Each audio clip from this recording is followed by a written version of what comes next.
Assalamualaikum warahmatullahi wabarakatuh. Ketemu lagi sama aku Naura di channel Khalila Ferry. Buat kalian yang baru lihat channel ini, di sini kita akan banyak bercerita tentang kisah-kisah sahabat Nabi yang akan menggetarkan hati kita.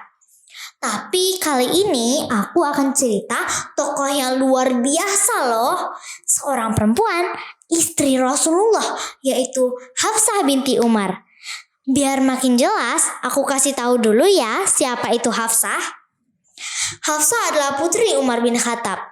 Lahir di masa Rasulullah memindahkan Hajar Aswad ke tempatnya semula setelah Ka'bah dibangun kembali setelah roboh karena banjir.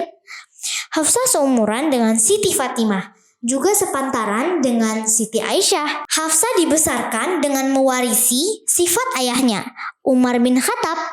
Dalam soal keberanian, jangan ditanya. Walaupun Hafsah adalah perempuan, dia berbeda dengan wanita lainnya. Kepribadiannya yang kuat dan ucapan yang tegas. Aisyah melukiskan bahwa sifat Hafsah sama dengan ayahnya. Kelebihan lain yang dimiliki Hafsah adalah kepandaian dalam membaca dan menulis.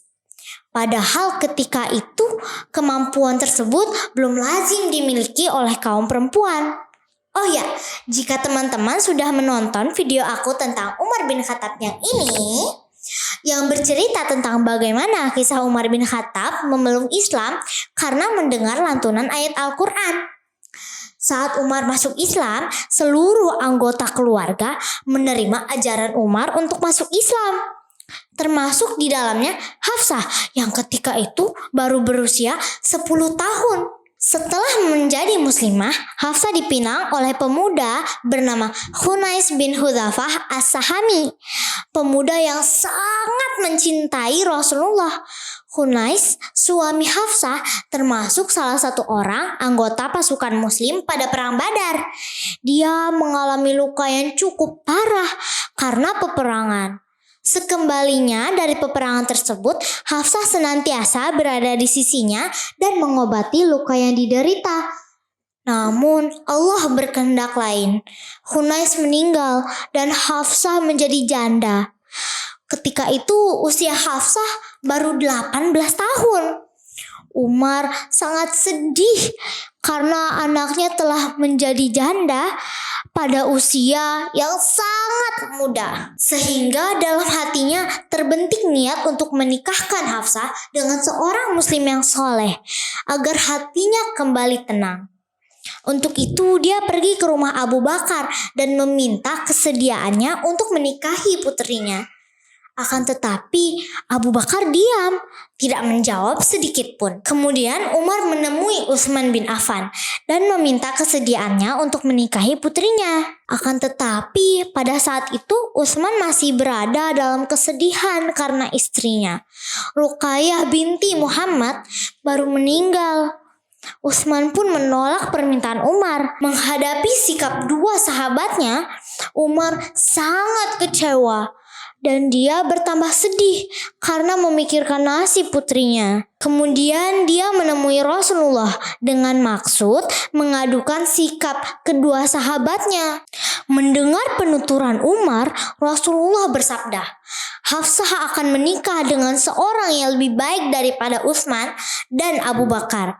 Utsman pun akan menikah dengan seorang yang lebih baik daripada Hafsah. Wah, kabar yang sangat luar biasa. Umar merasa sangat terhormat dan senang sekali mendengar niat Rasulullah untuk menikahi putrinya. Hafsah sungguh layak menjadi istri Rasulullah. Ia adalah wanita yang tekun beribadah. Dia rajin puasa sunnah dan tak pernah meninggalkan sholat tahajud. Karenanya malaikat Jibril membelanya, bahkan menyampaikan jaminan Allah bahwa Hafsah termasuk salah satu istri Nabi di surga kelak. Hafsah terkenal dengan julukan Al-Sawamah Al-Qawamah, atau yang senantiasa puasa dan bangun malam. Karya besar Hafsah bagi Islam adalah terkumpulnya Al-Quran di tangannya setelah mengalami penghapusan karena dialah satu-satunya istri Nabi yang pandai membaca dan menulis. Pada masa Rasul, Al-Quran terjaga di dalam dada dan dihafal oleh para sahabat untuk kemudian dituliskan pada pelapah kurma atau lembaran-lembaran yang tidak terkumpul dalam satu kitab khusus. Pada masa Khalifah Abu Bakar, para penghafal Al-Quran banyak yang gugur dalam peperangan Ridho, yaitu peperangan melawan kaum murtad. Kondisi seperti itu mendorong Umar bin Khattab untuk mendesak Abu Bakar agar mengumpulkan Al-Quran yang tercecer.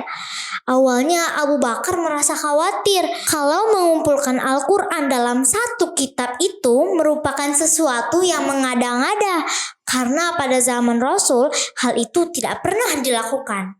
Akan tetapi atas desakan Umar, Abu Bakar akhirnya memerintah Hafsah untuk mengumpulkan Al-Quran sekaligus menyimpannya dan memeliharanya. Mushaf asli Al-Quran itu berada di rumah Hafsah hingga dia meninggal. Wah, luar biasa ya kisah Hafsah yang hidup pada zaman jahiliyah, di mana perempuan derajatnya dipandang rendah.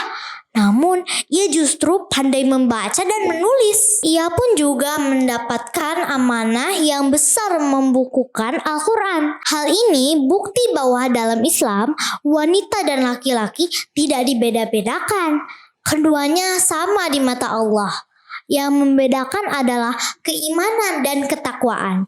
Dari segi kemampuan, Islam tidak menghalangi perempuan untuk mengemban amanah yang besar. Jadi buat kita para perempuan muslim, tidak ada penghalang untuk menuntut ilmu setinggi-tingginya ya, dan menjadi muslimah yang bermanfaat bagi agama.